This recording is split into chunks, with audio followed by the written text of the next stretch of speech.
Perspectiva Siglo XXI presenta Profecías para hoy.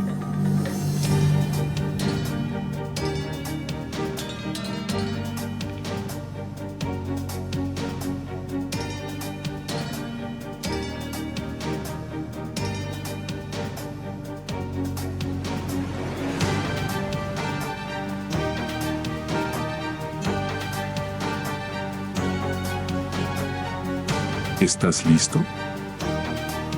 Para entender lo que viene. Qué alegría, mis amigos, encontrarnos en este día para estudiar un tema maravilloso que tiene que ver con las grandes cosas que Dios ha dejado para nuestra bendición.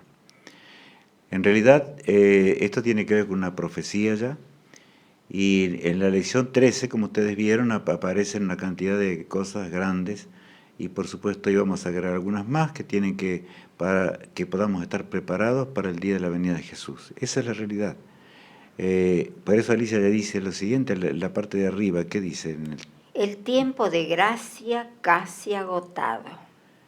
El tiempo de gracia casi agotado. Hemos visto en la primera lección muchas cosas que nos llevan a entender la forma en que Dios dirigió para que entendamos estas cosas claramente. Por eso, mis amigos, pongamos nuestro corazón dispuesto y estemos sensibles a la voz de Dios para que podamos entender las cosas espirituales.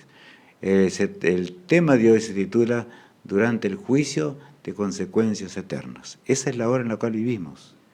Y que Dios nos acompañe para que de veras esta sea una realidad. Vamos a empezar a usar bastante este diagrama que tenemos aquí, como ya sabemos, que se abre, ¿no es cierto? Allí tenemos todo, una línea de tiempo a fin de que comprendamos cómo realmente funciona todo esto, pues ya sabemos. Eso es para las personas que empiezan y ustedes y los que están transmitiendo como debemos hacer o compartiendo con sus amigos, vecinos y todo, porque así es lo que tenemos que hacer. ¿Qué más podemos hacer en esta hora, en este tiempo? ¿No es verdad acaso? Realmente esforzarnos para que los demás también entiendan que una eternidad está en juego, en un momento tan solemne de la historia en el cual nos toca vivir. Bueno, allí está. Cuando el hombre cayó, desgraciadamente, porque en realidad Adán y Eva eran felices hasta el día cuando el Señor tuvo que sacarlos del jardín del Edén, y más salieron allí y el Señor los cubrió de pieles porque estaban desnudos, dice la Biblia. Está clarito, eso ya no vamos a repasar porque ya lo conocemos de sobra, ¿verdad? 4000 años antes que Cristo llegase a esta tierra, a este mundo. Pero en los portales del Edén, ellos reciben la promesa de que el Señor vendría para buscarlos realmente. Allí leemos así. Pero el Señor nos amó con amor eterno. El Señor nos amó con amor eterno. Allí estaba el Cordero y estaba ese cuchillo ensangrentado, símbolo de lo que pasó realmente. Cristo vendría como un Cordero, manso y humilde, y vendría a morir por nosotros en la cruz del Calvario. ¿Qué temas son estos? Temas tan grandes que tienen que ver con el amor insondable de nuestro Padre Celestial. Y el apóstol Pedro habla de esta manera acerca de ese amor eterno que Dios nos tuvo antes que el mundo fuese. Leamos a continuación. Sabiendo que fuisteis rescatados de vuestra vana manera de vivir, la cual recibisteis de vuestros padres, no con cosas corruptibles como oro o plata, sino con la sangre preciosa de Cristo, como de un cordero sin mancha y sin contaminación, ya destinado desde antes de la fundación del mundo, pero manifestado en los postreros tiempos, por amor de vosotros. Ustedes notaron, ¿verdad? Allí hay cosas, el apóstol Pedro dice que no tiene nada que ver la salvación con las cosas materiales. El Señor no vino a rescatarnos, ¿verdad? Y recalca, ni con oro ni plata, dice, sino porque el ser humano piensa así. Por causa del pecado, el ser humano se volvió materialista y Él nos presenta o nos habla inspirado por Dios en una forma grandemente clara. Cuando dice allí, sino con la sangre preciosa de Cristo como de un cordero sin mancha y sin contaminación. Y prestemos atención al versículo 20, ya destinados desde antes de la fundación del mundo, pero manifestados en los postreros tiempos por amor de vosotros.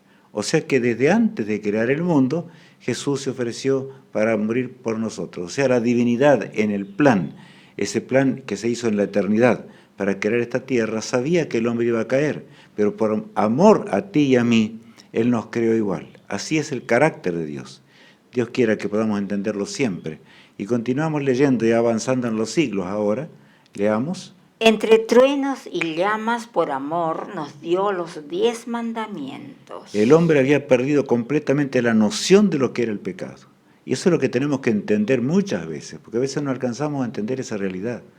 El pecado se ha multiplicado, en realidad en los 2500 años que pasaron, desde la salida del Edén hasta cuando el Señor les entrega la ley escrita en tablas de piedra, como ustedes ven en la pantalla, a Moisés, ¿verdad? Había pasado más o menos ese tiempo que mencioné, pero el hombre ya no sabía cuál era su izquierda ni su derecha, pero el Señor ama al hombre, de manera que fue una lucha constante, solamente que a veces hablamos solo de la cruz del Calvario y del amor de Cristo en la cruz. Por supuesto que la cruz del Calvario está concentrado en el amor de Dios, pero siempre, lo que vamos a ver hoy, el Señor nos guió paso a paso para que nosotros entendamos realmente el gran plan de salvación y para que pronto estemos, digo pronto porque estamos viviendo en la última hora de la historia de este mundo. Es así. Vanamente nos suena el cañón hoy y los misiles por todos lados de la tierra. Estamos viendo el cumplimiento de las profecías, no queda más nada realmente. Ya estudiamos estas cosas y vamos a repasar algunas cosas hoy, pero más aquí Él da la ley moral para que nuestra vida esté en armonía con sus mandamientos y podamos vivir para siempre en la eternidad. También entrega otra cosa muy grande al hombre y que representa, porque la ley moral no podía salvar de ninguna manera. Por eso leemos allí en Éxodo 25 lo siguiente. Y me harán un santuario y habitaré entre ellos, conforme a todo lo que yo te muestre. El diseño de la morada y de sus utensilios, así lo haréis. En nuestra lección tenemos una descripción muy clara acerca del santuario, pero estaba allí hecho de lonas, diríamos, en la forma, fue una tienda transportable porque Israel se iba moviendo de lugar en lugar hasta que llegó al fin en la tierra donde el Señor quería que estuviese. Lamentablemente tardaron mucho tiempo y no entendieron las cosas de Dios porque no querían hacer la voluntad de Dios, que no nos pase hacia nosotros. De manera que ese santuario fue hecho como Dios había indicado, no como al hombre se le ocurrió, sino que tenía un símbolo claro acerca del sacrificio de Cristo, acerca de cómo Él haría la expiación en la hora final de la historia. Vamos a ir viendo allí una maqueta simplemente afuera. Estaba el atrio exterior, donde se hacían los sacrificios y demás continuamente, y los sacerdotes entonces ministraban en el lugar santo, como vemos allí, donde estaba el candelabro y la mesa de los panes de la proposición, y por otro lado, allí tenemos el santuario, ¿verdad?, hecho más completo ya, lo vemos en la parte final, un lugar más pequeño, que no era el lugar santo, no sino el lugar santísimo, como estamos leyendo, donde la Shejina o la Shejiná se manifestaba continuamente, la gloria de Dios en forma presente. ¿Cómo guió Dios al hombre? Siempre en forma directa, siempre en forma presente, pero desgraciadamente a veces nos olvidamos del amor de Dios. ¿Cuánto nos ama Dios, verdad? 2 lugares, como ya vimos, tenía patio exterior, pero además vamos a centrarnos ahora en los 2 lugares centrales. Allí tenemos lo que decíamos recién, está el candelabro, está el altar del incienso también, que estaba al borde de la cortina misma allí, que ya vamos a ver cuándo se rompió esa cortina. Pero leamos lo que el apóstol Pablo les explica a los hebreos allí en el capítulo 9. Porque el tabernáculo estaba dispuesto así. En la primera parte, llamada el lugar santo, estaban el candelabro, la mesa y los panes de la proposición. Bueno, está clarito allí. En la primera parte, ¿verdad?, estaba el candelabro, la mesa de los panes de la proposición, y sí, por supuesto, yo les mencionaba ahí el altar, que inclusive el incienso pasaba al lugar santísimo, que tiene que ver con nuestras oraciones y la forma en que el hombre habría de entregarse realmente a Dios si deseaba, porque Dios nos devolvió el libre albedrío para que podamos ser salvos. Todo el plan de salvación es en realidad esto. De manera que allí vemos servicios diarios. En Hebreos 9:6 continuamos leyendo de esta forma. Y así dispuestas estas cosas, en la primera parte del tabernáculo entran los sacerdotes continuamente para cumplir los oficios del culto. Es notorio, ¿verdad? Allí dice, en la primera parte entran los sacerdotes continuamente, de manera que era el continuo. Continuamente, todos los días, del año entraban ellos allí para realizar el sacrificio y hacer todo lo que tenían que hacer, la mañana o el matutino, ¿verdad? También el vespertino, al atardecer, indudablemente que tenía que ver con muchos símbolos que yo no puedo explicar hoy porque el tiempo no da de este tema, ¿verdad? Y el servicio por el pecado. Los dos primeros no tenían que ver con la voluntad, y lo saco así de la pantalla. Los dos primeros, el matutino y el vespertino, tenían que ver con la voluntad ¿de quién? De nuestro Padre Celestial. Él nos ama, Él vendría, Él nos devolvería el libre albedrío. Ahora depende de nosotros la salvación. Por eso, el servicio por el pecado dependía de que el hombre, los que se arrepentían, venían, traían la ofrenda que simbolizaba a Jesús, y entonces allí era sacrificado en la forma que ya dije al empezar, en el atrio, ¿verdad?, para que luego esa persona, por fe en el Mesías venidero, que iba a morir por ellos, así alcanzarían la vida eterna. De manera que la fe fue necesaria siempre. Ustedes vieron en el Antiguo Testamento y en el Nuevo Testamento. Ellos miraron para adelante hacia la cruz y nosotros miramos a la cruz desde que ya pasó hace 2000 años atrás. Ahora bien, me hace acordar de un texto del Nuevo Testamento, ya que están unidos totalmente, que dice allí la primera parte. Porque de tal manera amó Dios al mundo que ha dado a su Hijo unigénito. Las dos primeras partes, ¿verdad? Dios dio lo mayor, el don inmerecido. En realidad, el Eterno, Cristo mismo, se entregó por nosotros en los tiempos eternos. Porque de tal manera amó Dios al mundo, y cuando está haciendo Dios, está refiriéndose a la Trinidad, ya a la divinidad en su plenitud, que ha dado a su Hijo unigénito, para que todo aquel que en Él cree no se pierda, mas tenga ¿qué? Mas tenga vida eterna. De manera que nosotros tenemos, lo primero, el gran plan de salvación es aceptar a Jesús como nuestro Salvador personal, entender que en Él está el poder para vencer el pecado y para que nuestras neuronas que están enterradas en la transgresión podamos ir despojándonos de la maldición del pecado, acercándonos a Jesús cada día. El servicio anual, cuando el sumo sacerdote entraba al lugar santísimo, como ustedes ven allí, ¿verdad? Allí leemos el pasaje número 7 de Hebreos 9 y dice lo siguiente. Pero en la segunda parte entraba solo el sumo sacerdote una vez al año, no sin llevar sangre, que ofrecía por sí mismo y por los pecados de ignorancia del pueblo. Bueno, yo quiero recalcar algo aquí. El sacerdote lo primero que tenía que hacer era sacrificar el corderito. Y dice allí, una vez al año, sin llevar, pues no se podía entrar el sacerdote sin llevar sangre, que ofrecía por sí mismo. O sea, ¿el sacerdote era pecador o no? Claro que sí. El sacerdote no podía perdonar los pecados, era Cristo el que iba a perdonar los pecados. Es Cristo el que perdona nuestros pecados. Eso tuvo que tener el pueblo de Dios en la antigüedad claro en su mente. Las doctrinas que el diablo inventó después con ese periodo de los 1260 años de transgresiones, ¿verdad? Cuando apostató la iglesia cristiana, se introdujeron doctrinas realmente horrendas. Por eso ese poder habla blasfemias contra Dios, como dice la palabra de Dios. Ahora bien, ¿qué pasaba con aquel que no estaba en relación con el lugar santísimo, ni entendía lo que era la aspersión de esa sangre en el lugar santísimo? Eso es una frase muy corta, Levíticos 23, 29, el que no se afligiere en ese día será cortado de su pueblo. O sea, era separado del pueblo de Dios, se perdía, está indicando la perdición eterna. Y era un día de ayuno y oración. No es cualquier cosa esto.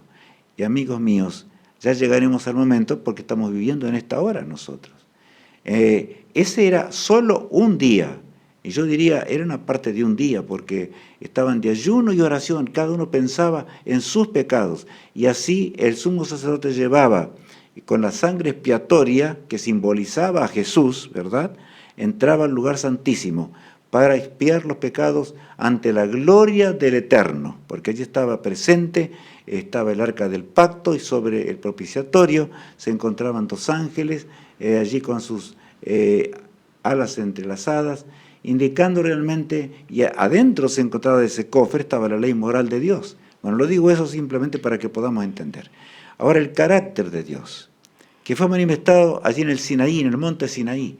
¿Cómo es el carácter de Dios? Vamos a leer, hay dos características fundamentales. Leamos, Alicia.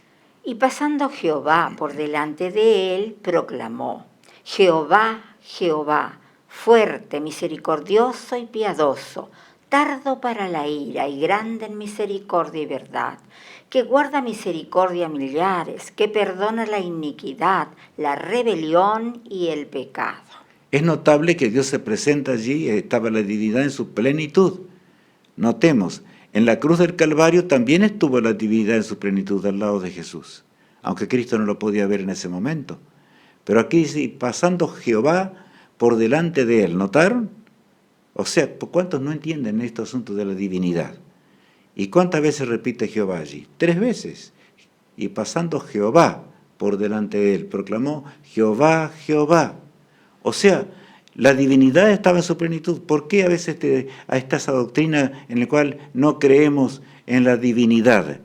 Que en realidad es un gobierno coeterno por 3 personas. Está claramente indicado. Continuemos en el estudio. Continuamos leyendo el verso ahora, el 7 allí. Y que de ningún modo tendrá por inocente al malvado, que visite la iniquidad de los padres sobre los hijos y sobre los hijos de los hijos, hasta la 3ª y 4ª generación. Nuestro Dios y nuestro Padre es tan grande, como dice allí, que tiene gran misericordia sobre millares.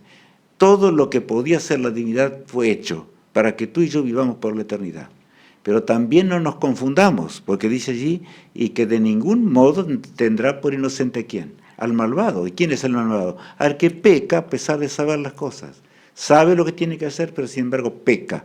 O porque tiene simplemente prejuicios, o porque alguno le sembró prejuicios en su mente. Es hora de meditar profundamente en esta hora de ayuno que nos encontramos. ¿Por qué lo digo? ¿Por qué nos encontramos así? Ya vamos a entender enseguida. Pero las 2 características del carácter divino, la misericordia insondable y por otro lado, ¿qué cosa? La justicia también insondable. Las 2 cosas, porque el cielo es la justicia. Por eso seremos felices para siempre, cuando estemos con Cristo y vivamos con Él. Por eso, amigo que me escuchas, si estás allí al otro lado, nos escuchas allí y estás al otro lado de la pantalla, recordemos esto, en gran manera. A nuestro Dios amante nos enseñó con toda nitidez. Llegó el momento indicado y Cristo vino conforme a la promesa. Murió en la cruz del Calvario, como ya sabemos, fin del santuario terrenal. Y allí vamos a leer el pasaje de San Mateo 28, 51. Y he aquí, el velo del templo se rasgó en 2, de arriba abajo, y la tierra tembló, y las rocas se partieron. El autor de este mundo estaba muriendo. Jesús mismo estaba muriendo en la cruz del Calvario. Él fue el que creó este mundo. Pero ahora se entregó a la muerte eterna que nosotros debíamos gustar, para que nosotros podamos nunca gustar esa muerte, sino que podamos vivir para siempre, porque en la mañana de la resurrección Él los llamará a la vida eterna, todos aquellos que fueron fieles y andemos en los caminos de Dios. El velo que separaba el lugar santo del santísimo se abrió, se rasgó simplemente, una mano misteriosa vino y rasgó. El sacerdote que estaba sacrificando el corderito ese día escapó de las manos, indicando que se había cumplido la profecía en forma exacta. Ya veremos algo acerca de eso dentro de instantes. Y Jesús ascendió a los cielos. Ustedes conocen eso. Los ángeles les prometieron que Jesús vendría así como lo habían visto ir al cielo. Y llegó hasta el santuario. Ese santuario que tenía 2 partes. Allí estamos viéndolo en la última parte porque llegaremos hasta ese momento hoy. Jesús en el santuario celestial. Pero ahora vamos a analizar esa profecía de 2300 años.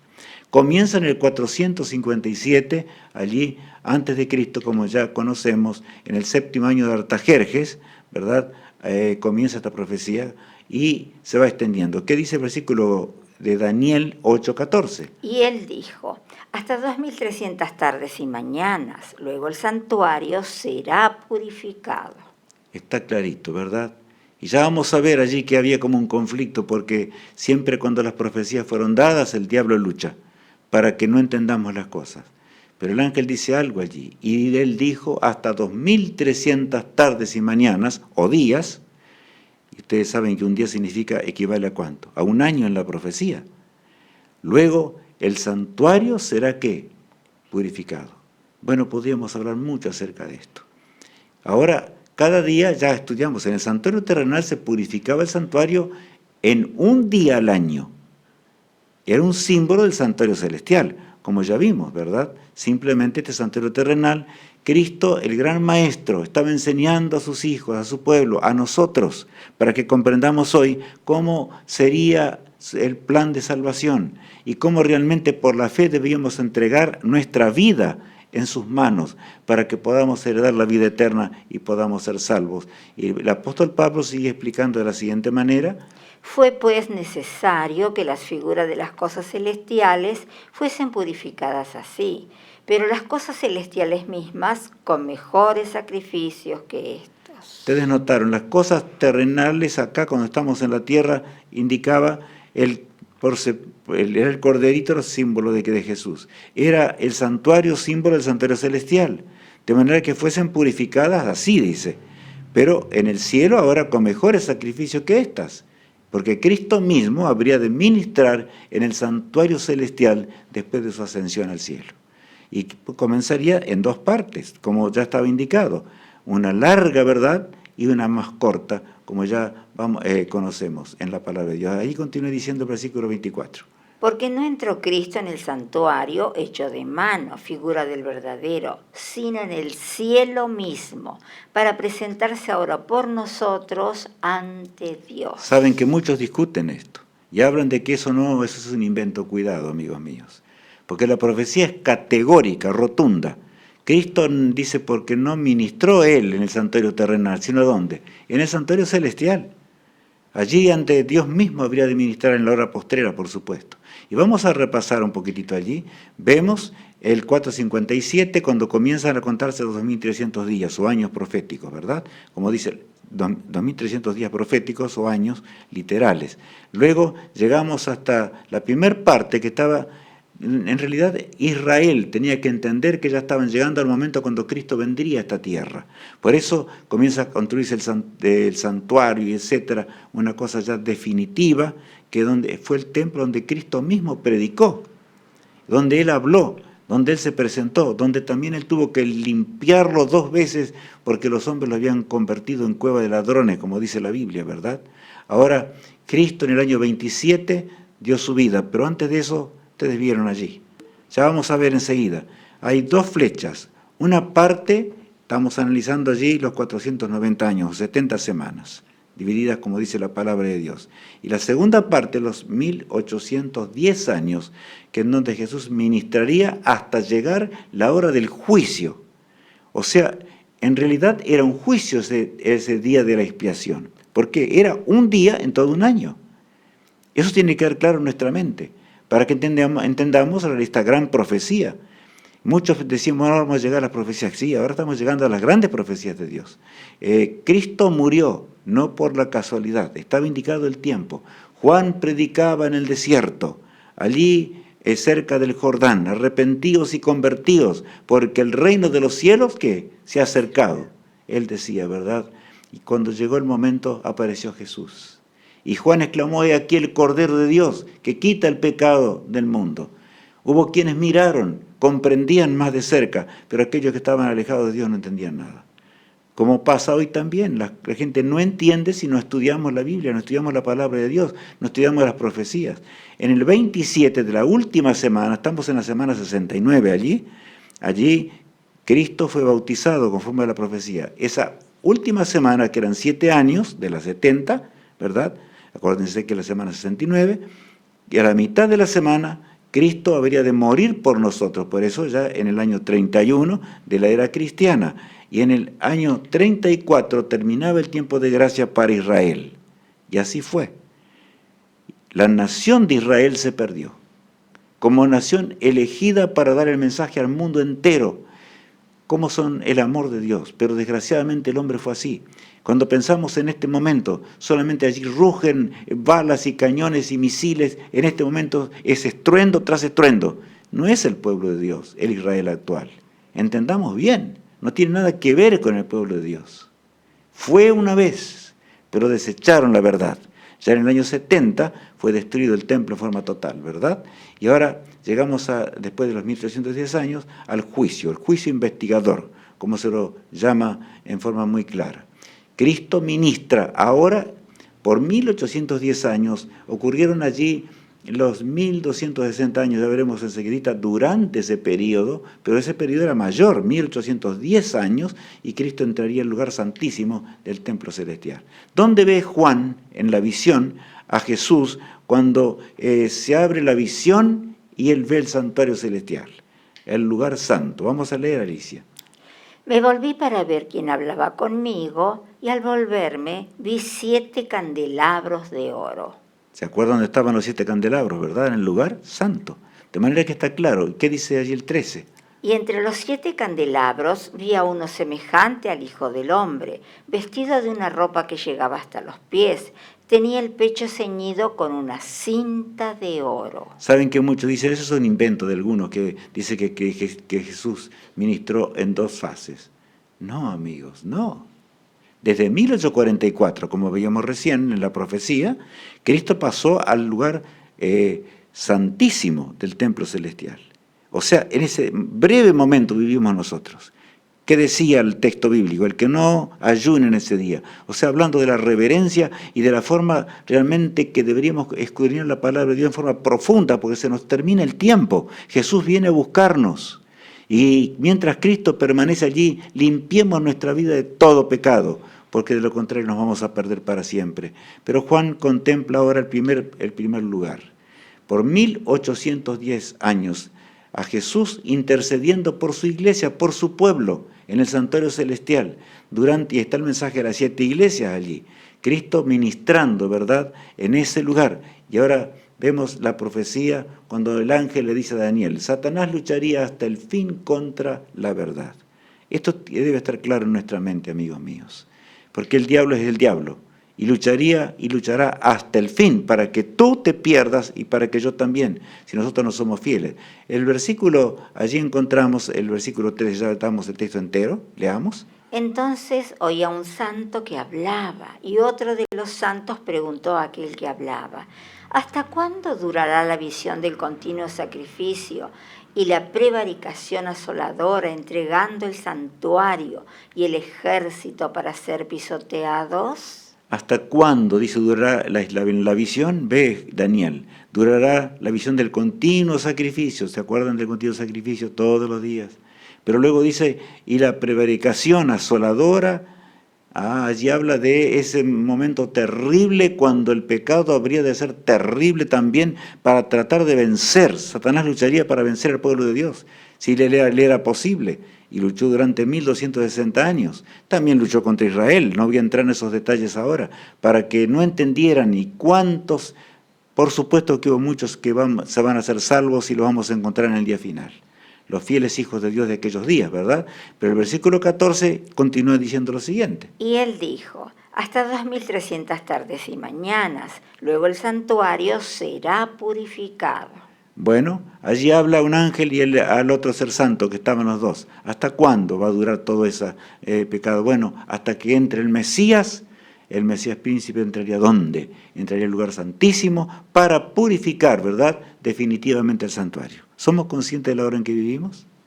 ¿Estamos entendiendo? El profeta Daniel no podía entender esto. Por eso Daniel pregunta con insistencia en el versículo 10, el capítulo 12 de Daniel, el versículo 4, dice Daniel, cierra las palabras hasta el tiempo del fin, no son para tus días. Para el tiempo que Rubén viva, en ese tiempo sí, va a ser el tiempo del fin y ellos van a entender. Pero Daniel escribe, pero él también el ángel le asegura que él habría, si era fiel, tener la vida eterna. Tal cual decía la profecía, en ese periodo hubo cosas horrendas. Yo he analizado, Roma se rebeló contra Dios, por supuesto, y Constantino luchó contra ese romanismo en las catacumbas, pero cuanto más mataban, más se convertían, mientras el pueblo de Dios era fiel. Pero ahora Constantino, repentinamente, de hecho la culpa a Constantino y a algunos sacerdotes de aquellos días, al ofrecerle un montón de puestos y honores y demás, entonces comienza a transgredir las cosas. Él dice, yo me convertí al cristianismo. Se convirtió al cristianismo entre comillas, fue siempre pontífice máximo del paganismo. Sin embargo, él hizo, como ya conocemos, en San Miguel de Letrán, hacer el bautisterio que postergó su bautismo hasta el día de su muerte. Qué notorio es ver esto, ¿no es cierto? En el 321 se cambia el día de reposo, por ejemplo, por eso lo ponemos allí. Cambia la ley de Dios de acuerdo a lo que decía la Biblia. los 1260 años de persecución. Nada menos que eso, desde el 538 habría de comenzar esa terrible persecución que duró 1260 años hasta el 1798. ¿Qué dice allí, Alicia, lo que está escrito? La persecución por 1260 años al pueblo de Dios, del 538 a 1798 de Cristo. Más de 50 millones murieron por ser fieles. Bueno, en realidad se perdió casi la noción del bien. Satanás pensaba vencer. El universo entero miraba y decía, ¿y qué va a pasar? ¿Realmente se va a perder la Santa Biblia? Pero amigos míos, hoy la tenemos con nosotros. Estamos en el seminario estudiando la palabra de Dios. Es un milagro del cielo esto simplemente, porque Satanás no pudo vencer. Los leones comieron a millones y los hombres eran sacados de las catacumbas, de acuerdo al tiempo en que vivieron. Eran atados a un palo, como ven allí, ¿verdad? O eran crucificados y todavía eran consumidos por las llamas. Los fieles hijos de Dios tenían a veces unas páginas de la Biblia. Sí, amigos míos, durante ese periodo. Y nosotros que tenemos toda la palabra de Dios completa, ¿qué hacemos? Estamos siendo fieles al Todopoderoso. Leamos allí en Apocalipsis 12, 17. Entonces el dragón se llenó de ira contra la mujer y fue a hacer guerra contra el resto de la descendencia de ella, los que guardan los mandamientos de Dios y tienen el testimonio de Jesucristo. No pudo vencer Satanás durante la persecución. Entonces, desde ahora, con grande ira, habría desde 1844 en adelante de perseguir especialmente al pueblo de Dios verdadero. Al pueblo de Dios que guarda los mandamientos de Dios y tiene la fe de Jesús. Habría de perseguirlo de todas formas y maneras. Por eso la gran promesa divina se cumplió. Hasta 2300 tardes y mañanas o días, luego el santuario será como purificado. La purificación ya comenzó hace mucho tiempo, el juicio investigador. En esa hora estamos viviendo nosotros. Tenemos que mirar hacia el cielo. Jesús en el lugar santísimo. Y vamos a leer el pasaje de Apocalipsis 11, allí leeremos varios pasajes. ¿Qué dice? El séptimo ángel tocó la trompeta y hubo fuertes voces en el cielo que dijeron: el reino del mundo ha venido a ser de nuestro Señor y de su Cristo, y reinará para siempre jamás. Bueno, allí se encuentra una escena. Cuando suena el sonar de la trompeta, ¿verdad? Una trompeta allí, por supuesto que aparecen en Apocalipsis 7 trompetas, pero en la séptima trompeta hubo fuertes voces en el cielo que dijeron: el reino del mundo ha venido a ser de nuestro Señor y de su Cristo, y reinará ¿por cuánto tiempo? Para siempre jamás. El reino de Cristo será un reino eterno. Continúa diciendo el verso 18. Se han airado las naciones y ha llegado tu ira, el tiempo de juzgar a los muertos, de dar el galardón a tus siervos los profetas, a los santos y a los que veneran tu nombre, y de destruir a los que destruyen la tierra. Allí yo debo recalcar algo. Se airaron las naciones. Yo puse allí, ¿qué les parece? ¿Están airadas las naciones? El pecado reina por doquier y la matanza es horrenda en este mundo y en este momento, y continuará así hasta el fin. Es terrible lo que está pasando, y se airaron las naciones, pero guarda que ahí está la fe. En este tiempo del juicio investigador, cuando termine la gracia de Jesús, o sea, antes de que termine, Jesús va a intervenir. Y va a intervenir de diferentes formas. El Espíritu Santo de Dios habrá de obrar terriblemente, el mensaje llegará a toda nación, tribu, lengua y pueblo, y entonces ha llegado tu ira, la ira del Todopoderoso, habrá de intervenir en este mundo. De manera que no va a terminar estas guerras en bombas atómicas que van a destruir la tierra, de ninguna manera, sino que va a terminar con la segunda venida de Jesús. Bueno, ahora leemos en el verso 19. Entonces fue abierto el santuario de Dios que está en el cielo, y quedó a la vista el arca de su pacto en su santuario. Bueno, el verso 19 dice allí, va a 1844, ¿no es cierto? Entonces fue abierto el santuario de Dios que está en el cielo, y quedó a la vista, ¿qué? El arca del pacto en su santuario. De manera que el arca del pacto contenía una cosa, pero yo recalco la ley moral de Dios, por el cual el hombre será juzgado en el gran día del fin. Por eso estamos en la hora más solemne de la historia, Desde 1844 en adelante, hace ya aproximadamente 182 años, como vemos allí, vivimos el Yom Kippur, esa hora tan solemne en la cual nosotros tenemos que hacer conciencia y vivir en esa hora de ayuno. No habla de un ayuno en cuanto a la alimentación, está hablando aquí de un ayuno espiritual, entender la palabra de Dios, acercarnos a Jesús como nunca antes. El Señor está borrando el pecado del hombre para siempre. Y por supuesto, si nosotros no hacemos caso, nos vamos a perder para siempre. ¿Por dónde comienza ese juicio? Primero de Pedro 4. Porque es tiempo de que el juicio comience por la casa de Dios. Y si primero comienza por nosotros, ¿cuál será el fin de aquellos que no obedecen al Evangelio de Dios? ¿Qué texto es este, verdad?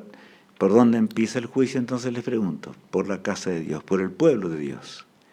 Y va a terminar, ¿verdad?, con todo. Pero ¿qué será el fin de ello? ¿Cuál es nuestra obligación? Es dar el mensaje. Hay una lección que viene que habla del mensaje de los 3 ángeles, impresionante, profética, por supuesto, en gran manera. Pero debemos cumplir nuestra misión en este corto tiempo. No nos queda mucho tiempo, la tierra se va a terminar. Este mundo va a ser quemado y consumido. El Señor lo va a terminar y nos va a dar un nuevo hogar. Porque su reino es un reino eterno. Pero como hijos de Dios y como pueblo de Dios, el Israel espiritual del fin, ¿estamos preparados en esta hora del santuario celestial? Amigos míos, entendamos y meditemos en el día de hoy. También Daniel ve esta escena y la ve en visión. Vamos a colocar allí ahora el momento cuando Daniel, en el capítulo 7 de su libro, se encuentra esto, versículos 13 y 14, y dice así. Seguí mirando en la visión de la noche y vi que con las nubes del cielo venía como un hijo de hombre. Llegó hasta el anciano de días y fue llevado ante él. Bueno, el Hijo del Hombre, nuestro gran hermano, voy a usar ese término con toda la solemnidad y el respeto que esto significa. Jesús quiso ser nuestro hermano, dejó la gloria eterna, se transformó en el vientre de María, nació como nosotros nacimos, y yo he repetido esta frase muchas veces, en un pesebre allí en Belén de Judá, tal cual la profecía decía. Y ahora para ser nuestro gran Salvador, y Él habrá de conservar, aunque en su majestuosa estatura, pero nuestra semejanza por los siglos de una eternidad. Por eso en la Biblia se lo llama el segundo Adán. Y Daniel observa ese cuadro. Dice, miraba yo en la visión de la noche y vi que en las nubes del cielo venía uno como ¿quién? Como un hijo de hombre. ¿Quién es el hijo del hombre? Es Cristo. Llegó ¿hasta dónde? Hasta el anciano de días y fue llevado ante él. ¿Cuántos niegan el santuario celestial? Y me refiero a cristianos que se llaman cristianos. No me refiero a la gran apostasía de los 1260 años, donde ese poder apóstata, ¿verdad?, el que te hizo la Inquisición, el poder apóstata que tiene su sede en Roma, pero hablo de cristianos que se llaman evangélicos y sin embargo no creen en el santuario celestial. Entonces, ¿qué vamos a aceptar? No entendemos nada.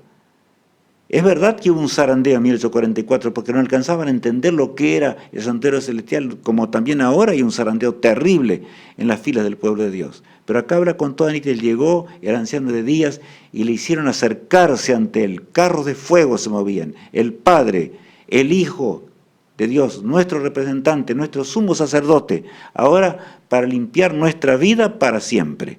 Por eso le fue dado dominio eterno. Qué grande es leer, porque eso dice el texto bíblico. Le fue dado, al terminar este juicio, el Señor va a recibir ese reino eterno. Pero ya dice el pasaje así, el versículo 14. Y le fue dado dominio, gloria y reino para que todos los pueblos, naciones y lenguas le sirvieran.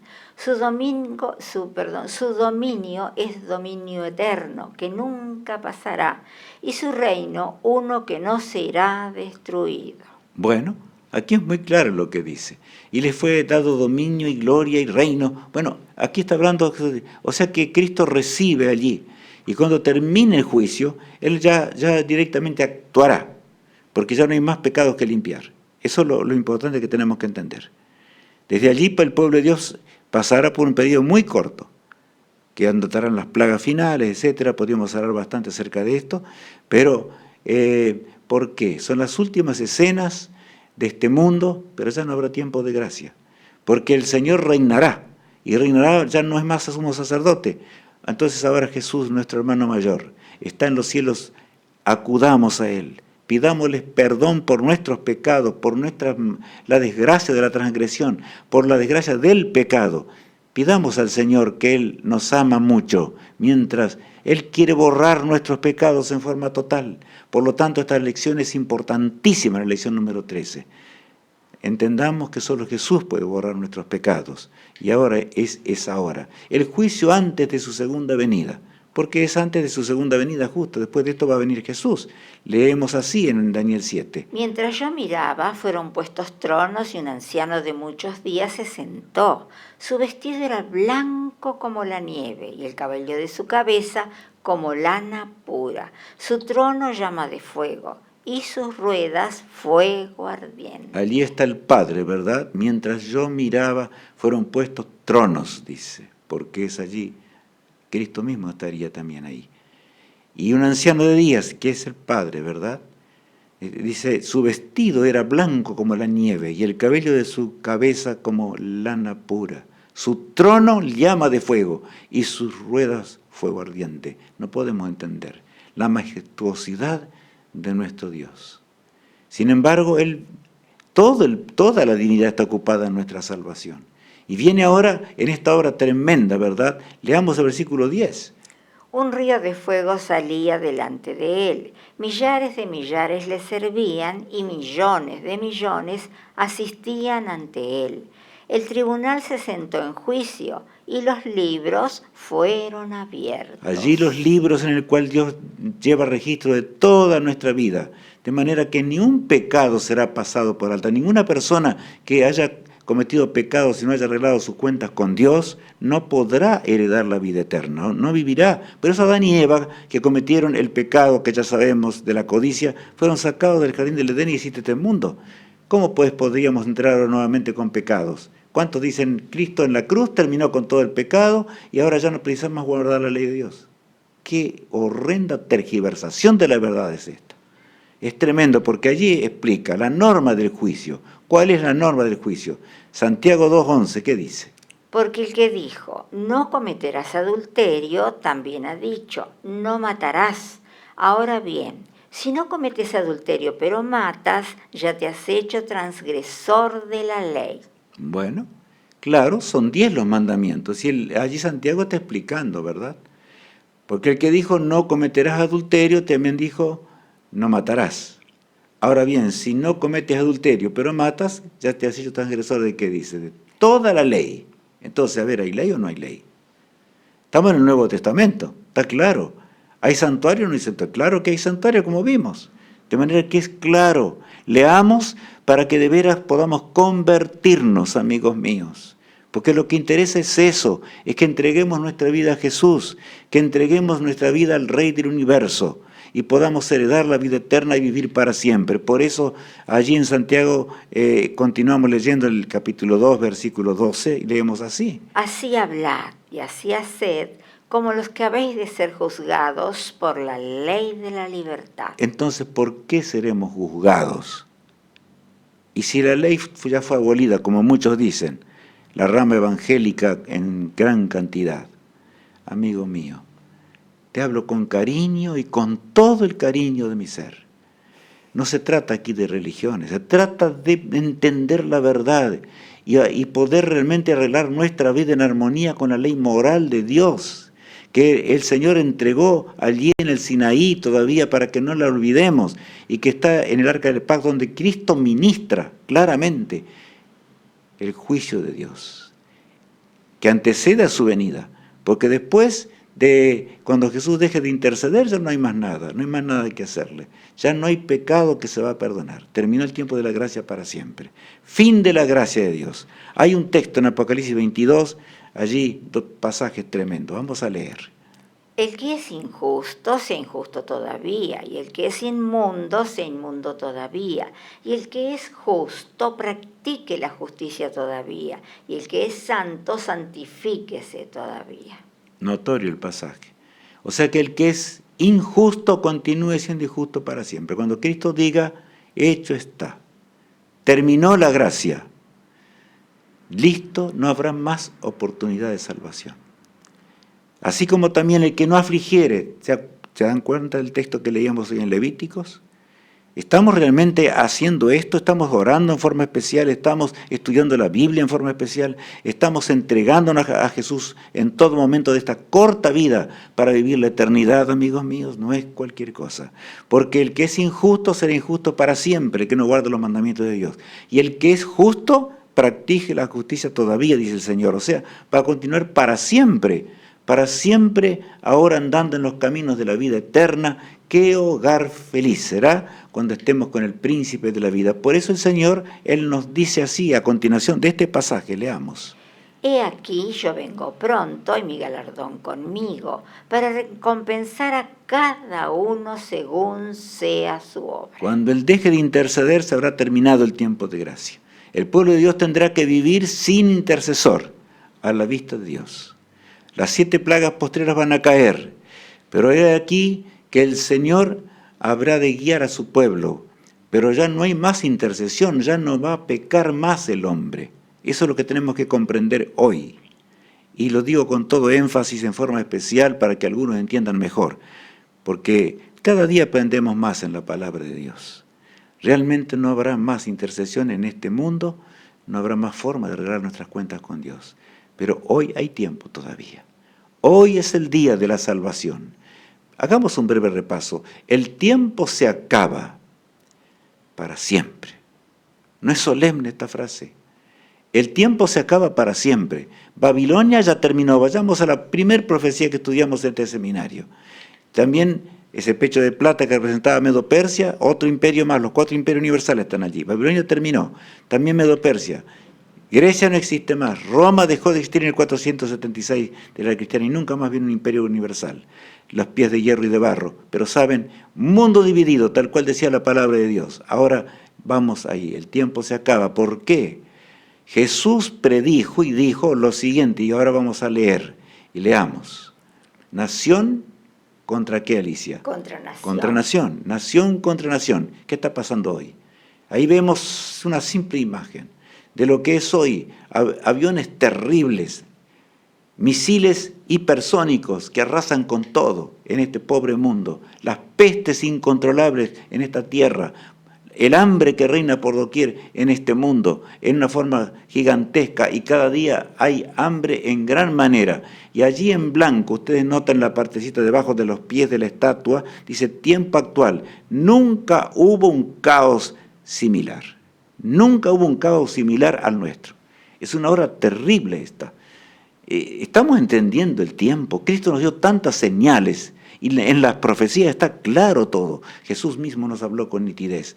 Terremoto de Lisboa, sobre todo en primer lugar, pero terremotos habían de crecer y crecer y crecer, cada vez más, como ya estudiamos esto, de manera que no nos vamos a detener aquí. La inmoralidad sería atroz, un mundo lejos de Dios, completamente alejado de Dios. Se practicaría toda especie de pecado, el sodomismo, o sea, el homosexualismo, habría de imperar en la tierra. No es así, hasta los hombres en la ley discuten esas cosas hoy. Hasta ese punto hemos llegado, nuestra humanidad, tristemente, el cristianismo de hoy, sin conocimiento y sin acción. Las dos cosas pueden ser. El cristianismo sin conocimiento, millones en esta tierra, que no entienden la palabra de Dios. Por eso repartamos los links en gran manera, porque también si no los repartimos, no estamos creyendo en Cristo y no vamos a ser salvos. ¿Cómo Él está intercediendo? Se entregó a sí mismo por nosotros y nosotros no entendemos a Jesús, no lo comprendemos realmente. Jesús dijo que será predicado el Evangelio a toda nación, tribu, lengua y pueblo, y entonces vendrá ¿qué? El fin. Y se va a cumplir así, como Jesús lo dijo, en forma categórica. Pero los que conocen la verdad, por eso dice, tienen que tener acción. Estás conociendo la verdad. Ahora, actúa. Trabajemos por el Señor. Algunos quieren comprobar todo y están dando vuelta ahí. Yo quiero ver si esas lecciones son buenas. Algunos dicen eso. A tal punto llegan, porque no quieren hacer las cosas simplemente. Escudriñemos las Escrituras. Las lecciones no son escritas sin un texto bíblico. Cuando Mariano y Matías hablan, están hablando con los textos bíblicos. Y el que les habla hoy también, nosotros aquí con Alicia. ¿Acaso no hay texto tras texto, pasaje tras pasaje? Aumento ¿de qué? del satanismo, porque es así. Los gobernantes de la tierra aún están poseídos por Satanás. Es terrible. Yo no quiero nombrar ningún país, pero no hace falta que yo lo mencione. Podemos de ir desde el país en que estamos transmitiendo esto acá hasta los encumbrados de la tierra. Satanás posee las mentes de ellos, pues no les importa nada. Si fuese por ellos, ya la tierra hubiera sido aniquilada por las bombas nucleares que posee. Pero Dios detiene los vientos por amor a nosotros. Estamos preparados para el encuentro con nuestro Dios, con nuestro gran Rey, el Rey del universo. Saben, hay un tierno llamado. Y Cristo especialmente dirige ese llamado, por eso yo me dirijo allí a la pantalla específicamente, para leer el título. Dice, el tierno llamado de Jesús a su pueblo al fin de la historia. En forma especial, Cristo llama a la última iglesia, porque hay 7 iglesias. Y la última, te pregunto, amigo mío, ¿cuál es? Es la Odisea, ¿verdad? Somos nosotros, esta hora, que tenemos el conocimiento de la Biblia, de la palabra de Dios, que hemos recibido la palabra de Dios en una forma exacta y maravillosa. ¿Qué estamos haciendo con la verdad poderosa que poseemos? No es amante el Señor, pero el Señor nos dio toda esa luz enorme. Desde 1844, acordémonos, Daniel oró para entender y quería vivir nuestros días, pero el ángel le dice, Daniel, no es para tus días. Tú debes ir al descanso, pero te levantarás al fin del tiempo. Qué linda promesa recibió. Amigos, Jesús también quiere darnos esa promesa a nosotros. Salgamos de la odisea, salgamos de la inacción. No justifiquemos y los que conocemos la verdad, no justifiquemos en qué tipo de estudios vamos a dar, si la fe de Jesús, o si profecías para hoy, o sino cualquier forma, no importa. El asunto es que esté en armonía con la palabra de Dios. Enseñemos la Biblia, enseñemos la palabra de Dios, porque el que no enseña las Escrituras no va a heredar el reino de los cielos. Por eso tiernamente habla Jesús a la iglesia de la Odisea. Hoy tenemos todos los medios. Estoy hablándoles a mucha gente hoy, en diferentes partes. Y si cada uno reparte esos links en forma gigantesca a mayor cantidad de personas, el Señor pedirá cuenta realmente a cuántos hemos repartido y si hemos escuchado los temas también. Porque hay muchos que lo reparten pero como una obligación y ni siquiera escuchan el tema. A ver, ¿tenemos que escuchar el tema o no? Sí, los 2 temas que son dados cada semana son dados para que nosotros meditemos, para que oremos por aquellos que no conocen la verdad y para que al conocer la verdad puedan aceptarla y entregarse a Él plenamente y hacer todo lo que deben hacer en esta hora tardía. Por eso el texto es tierno a la Odisea, a pesar de que Jesús trata duramente, diríamos con un latigazo, a aquellos que no quieren hacer las cosas del cielo en la hora postrera. Porque dice, tú eres pobre, miserable, ciego, desnudo. Te voy a vomitar de mi boca si continúas de esa manera. Pero ¿cómo termina el versículo o el mensaje a la Odisea? Versículo 20, Alicia, vamos a leerlo. He aquí, yo estoy a la puerta y llamo. Si alguno oye mi voz y abre la puerta, entraré a él y cenaré con él y él conmigo. Qué hermoso pasaje es este, ¿verdad? Abarca mucho Jesús allí. He aquí, yo estoy a la puerta y llamo. ¿Por qué dice aquí yo estoy a la puerta y llamo? Porque en la cruz del Calvario Él dio su vida para que nosotros tengamos nuevamente el libre albedrío. Hoy nos toca elegir, mientras Cristo intercede, entre salvarnos para siempre o perdernos para siempre. Cristo gustó de la amarga hiel de la muerte eterna cuando se entregó y entregó su vida eterna en las manos del Padre, para levantarse triunfante y ser nuestro poderoso Salvador. Él dice, por eso hoy aquí yo estoy a la puerta y llamo. Pero Rubén o Alicia, si tú no abres la puerta, yo no puedo entrar. ¿Estamos entendiendo? ¿La puerta de dónde se abre? Es nuestro corazón, nuestra mente. El que no acepta la palabra de Dios, el que no acepta lo que el Señor está diciéndonos y enviándonos a predicar el Evangelio, se va a perder. No hay remedio, no hay nada que hacerle. Por lo tanto, seamos conscientes, escuchemos, oremos y trabajemos por el Señor. Él va a hacer un gran banquete cuando realmente estemos en la patria celestial. Por eso dice el texto, si alguno oye mi voz y abre la puerta, entraré a él y cenaré con él y él conmigo. ¿Saben de qué cena está hablando? De la cena en una mesa de kilómetros de largo en la patria celestial, cuando se inicia allí en el reino de Dios. Primero en los cielos, durante un milenio, que es el juicio, el tema que sigue. Vamos a entenderlo muy bien, otra gran profecía, ¿verdad? Jesús y los santos ángeles estarán allí. Escucharemos los coros celestiales como jamás pudo mente humana entender ni escuchar. Estarás tú allí presente para acompañar a Cristo por los siglos sin fin de una eternidad, el paciente varón de dolores. Ahora no ya más como un varón de dolores. Jesús habrá de vestir, por supuesto, con las ropas refulgentes. Su rostro brillará más que el rostro del sol. Adán se acercará a Jesús, el hombre que pecó contra su Hacedor, pero se arrepintió del pecado y va a resucitar. Y estaremos con él, con Adán y Eva, sin duda, en aquel hogar, bello hogar. Por eso Jesús nos invita a hacer algo hoy, ahora. ¿Qué dice el versículo siguiente, el versículo 21 y 22? Al que venciere, le daré que se siente conmigo en mi trono, así como yo he vencido y me he sentado con mi Padre en su trono.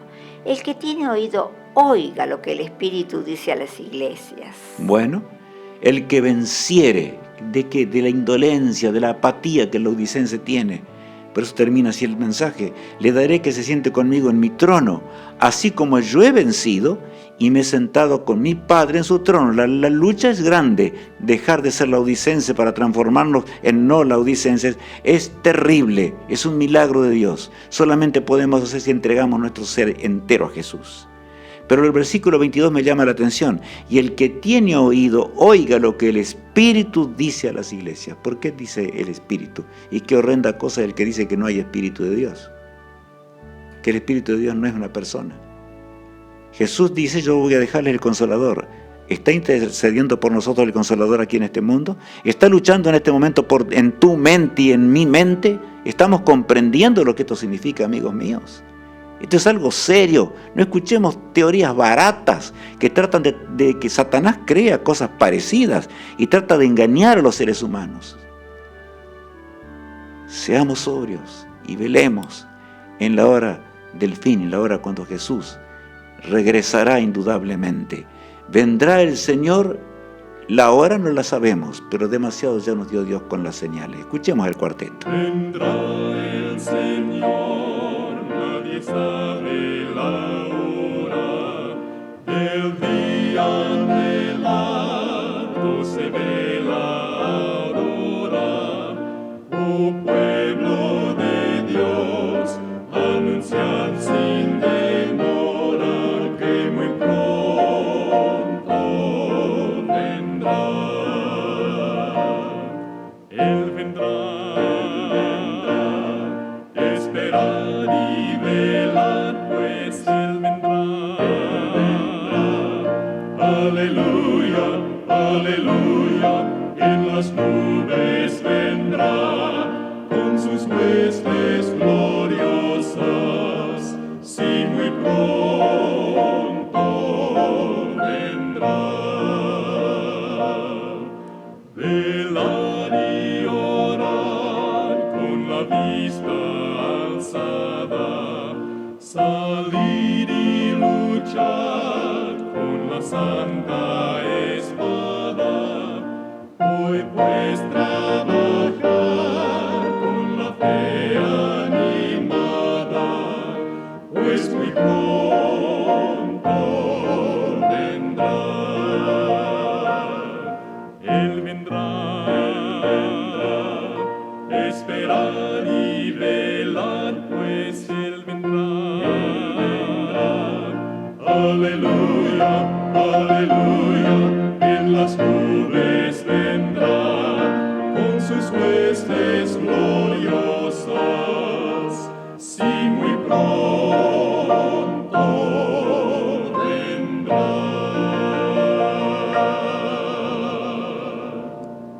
Coros de poderosos ángeles acompañarán al Rey de Gloria viniendo en las nubes de los cielos. Qué día grande será, mi amigo, ese día. Cuando veamos al príncipe de la vida escoltado por millones de millones de millones. Va más allá de nuestra comprensión, mucho más allá. Cristo vendrá a buscarnos para darnos un nuevo hogar. Y pensar que estamos tan cerca de la venida de Jesús. Dejemos de mirar las cosas de esta vida para unirnos al Rey del universo, para reinar con Jesús por una eternidad. Vamos a orar a nuestro Padre Celestial y pedirle esto. ¿No es así, mis amigos? Por lo tanto, escuchemos los dos temas en forma clara, definida. Tomémonos el tiempo de escucharlo porque hay de aquellos que no lo hacen. Y hagamos cualquier esfuerzo por la causa de Dios. Rindámonos a Jesús, que es nuestra única esperanza, bendita esperanza que tiene el Hijo de Dios. Oremos. Padre amado, gracias por esta bendita esperanza. Gracias por nuestro amante Salvador que está a tu diestra y está intercediendo, Señor, por nosotros en el santuario celestial. El Padre dio el juicio ya a su Hijo. Jesús dejará de interceder y cuando Él deje de interceder, todo tiempo habrá concluido para siempre. Ayúdanos a ser fieles y a estar presentes en el gran día de Dios. Bendice a mis amigos que están escuchando este tema en diferentes lugares. Bendícenos a nosotros también que estamos aquí, tanto grabando como manejando computadoras y demás para que esto salga bien. Lo pedimos todo en el precioso nombre de Cristo, nuestro poderoso Salvador. Amén. Que Dios te bendiga y te guarde, es mi sincera oración. Amén.